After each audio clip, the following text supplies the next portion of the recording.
एक महिला के असली संघर्ष की कहानी। वह सिर्फ 17 साल की थी जब उसकी शादी एक ऐसे आदमी से करा दी गई जो उससे लगभग 14 साल बड़ा था। शादी के 1 महीने बाद उसे पता चला कि उसका पति शराबी है। सच्चाई सामने आने के बाद वो हर रात उसके साथ दुर्व्यवहार, मार पिटाई करता था और उसे अपनी माँ से पैसे लाने के लिए मजबूर करता था।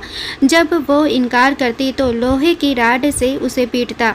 उसने कई बार अपनी माँ को इन तकलीफ़ों के बारे में बताया, लेकिन उसकी माँ ने कहा, यह हर घर की समस्या है और तुम्हें इसे खुद ही ठीक करना होगा या इसको सहन करना होगा।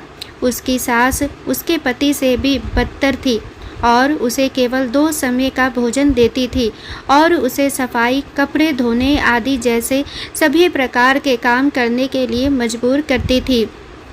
कुछ महीने बाद जब वह गर्भवती हो गई तो उसके परिवार वालों ने कहा कि अगर तुमने लड़की को जन्म दिया तो तुम्हें यह घर छोड़ना पड़ेगा।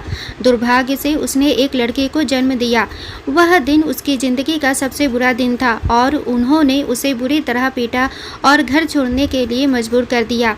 ऐसे में कोई क्या करेगा? उसने आत्महत्या के बारे में सोचा, लेकिन उस बच्चे के चेहरे ने उसे रोक दिया।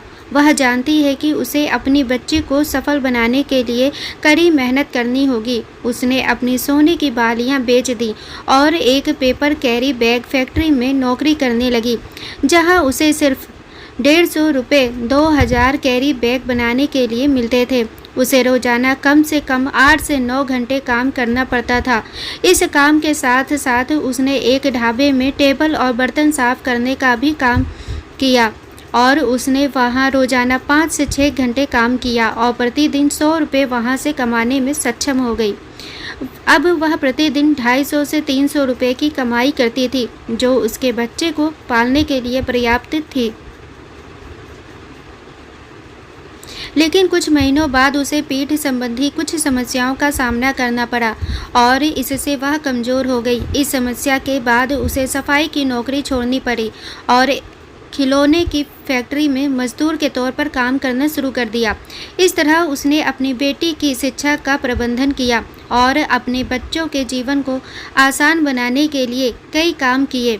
वह जानती है कि भगवान केवल उनकी मदद करते हैं जो कड़ी मेहनत करते हैं। मैं कल उनकी बेटी से मिली और काफ़ी खुश हुई क्योंकि मुझे पता चला उसने हायर सेकेंडरी में 93% अंक हासिल किए और वह डॉक्टर बनना चाहती है। उसके पास अपनी बेटी के अलावा कुछ भी नहीं था और उसने अपने पति को छोड़ दिया और उसे कोई आइडिया नहीं था कि वह आगे क्या करेगी, लेकिन उसे खुद पर विश्वास था।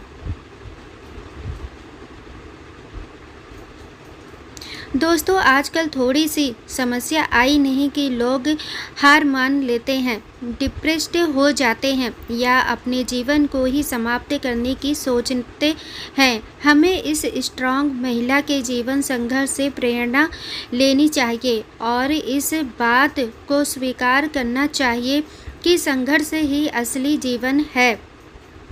दोस्तों, आशा करती हूँ कि आप लोगों को यह कहानी ज़रूर पसंद आई होगी। कहानी पसंद आई हो तो प्लीज़ चैनल को लाइक, शेयर एंड सब्सक्राइब करें।